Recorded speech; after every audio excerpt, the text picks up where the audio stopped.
30 de outubro, estamos aqui no nosso gabinete no Senado da República. Eu tive o cuidado de me debruçar sobre a série de notícias e de repercussões feitas pela imprensa e pelas redes sociais sobre o que ocorreu no Rio de Janeiro, a maneira como isso vem impactando, até ontem, vem impactando a sociedade como um todo. Eu quero começar me solidarizando com a população do Rio de Janeiro, com a população brasileira de uma maneira geral, que hoje, infelizmente, em várias partes do seu território, é governada pelas facções criminosas.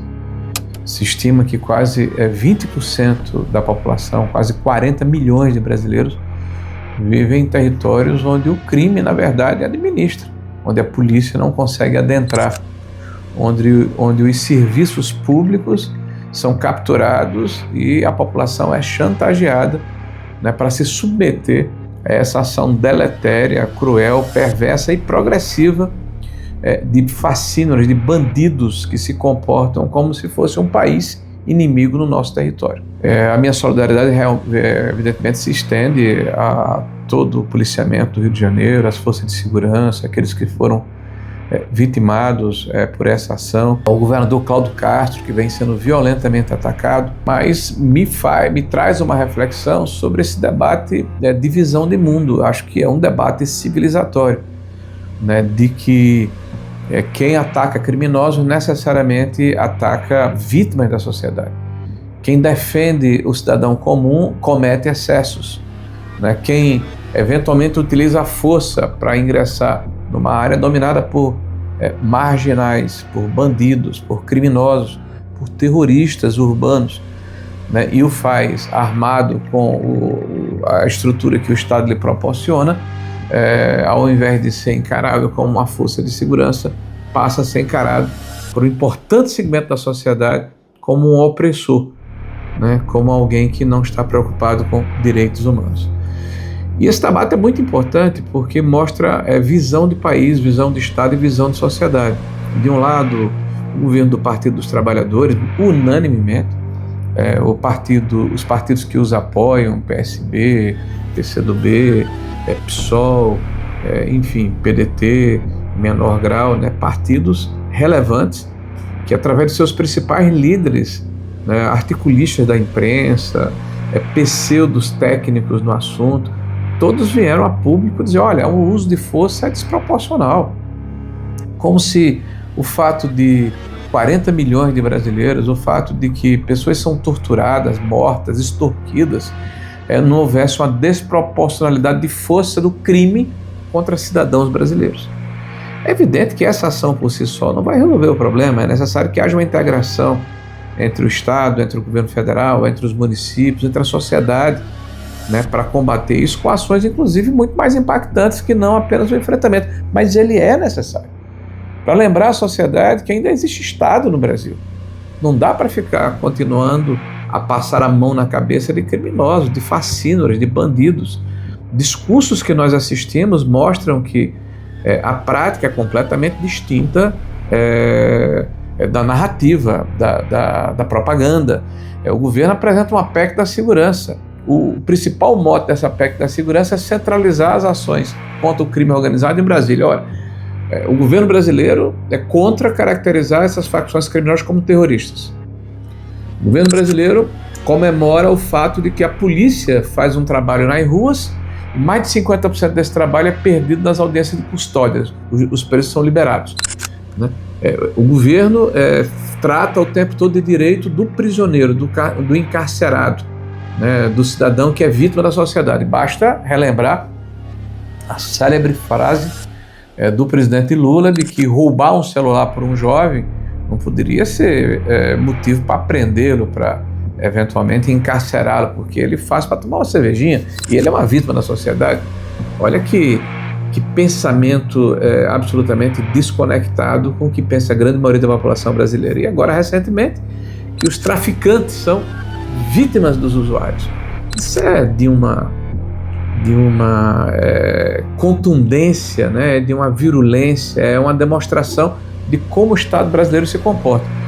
O Estado do Rio de Janeiro é vítima de uma intervenção absolutamente indevida do poder do Supremo Tribunal Federal, que ao trazer para suas mãos a gestão praticamente da segurança pública através da ADPF, a DPF 635, durante mais de 5 anos, possibilitou o fortalecimento do crime organizado no Rio de Janeiro. Bandidos, traficantes, facínoras, criminosos, os mais periculosos de todo o Brasil foram para o Rio, porque a polícia estava impedida de adentrar as comunidades, né, com helicópteros, com armamentos, sem avisar de antemão uma série de instrumentos do Estado, o que significava que eles estavam avisados. Então, as barreiras do Comando Vermelho, das facções criminosas, se multiplicaram no Rio de Janeiro. Ninguém entra mais numa comunidade dessa sem a anuência do chefe do tráfico, do bandido de ocasião.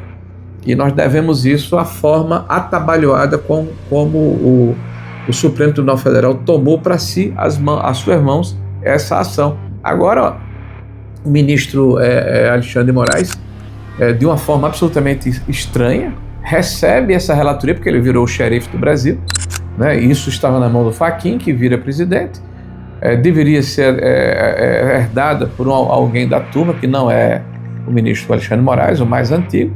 Então volta para o presidente para fazer uma redistribuição. Não, é entregue a Alexandre de Moraes. E ele manda 12 itens diferentes para o governador Cláudio Castro, pedindo para que se explique nos mínimos detalhes o que aconteceu. Tudo bem, eu acho que o governador tem que explicar o que aconteceu, né? Mas tem que dar uma satisfação à sociedade de que não ficou inerte, né? De que não se omitiu.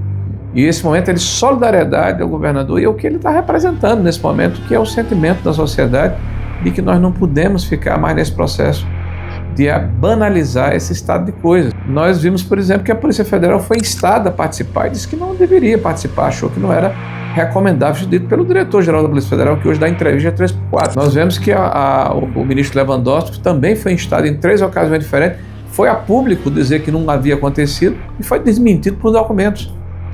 Nós vimos, por exemplo, que o advogado-geral da União, que pretende ser ministro do STF, despachou, escreveu que não poderia ceder blindados para que a polícia adentrasse as comunidades perigosas com bandidos armados até os dentes, porque achava que isso não era tarefa do Estado se não tivesse uma GLO.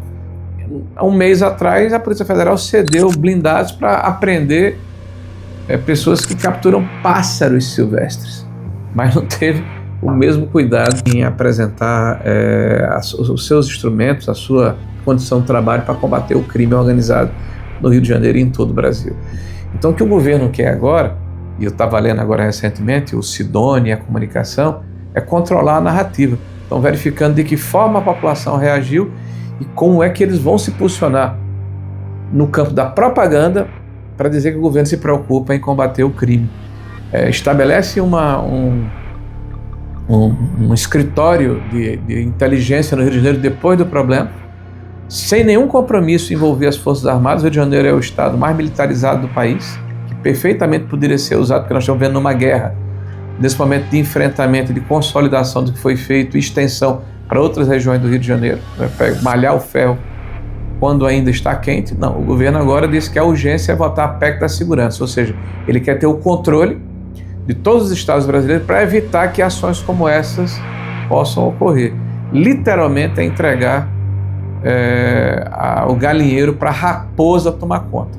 A raposa, eu falo, o Partido dos Trabalhadores, que é um partido que na última eleição de 2022 teve 80% dos votos, né, dos prisioneiros que estão no sistema carcerário brasileiro.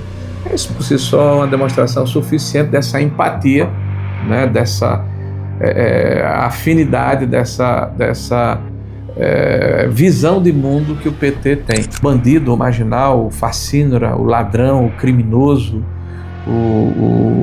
aquele que transgride a lei, ele é vítima da sociedade. E a sociedade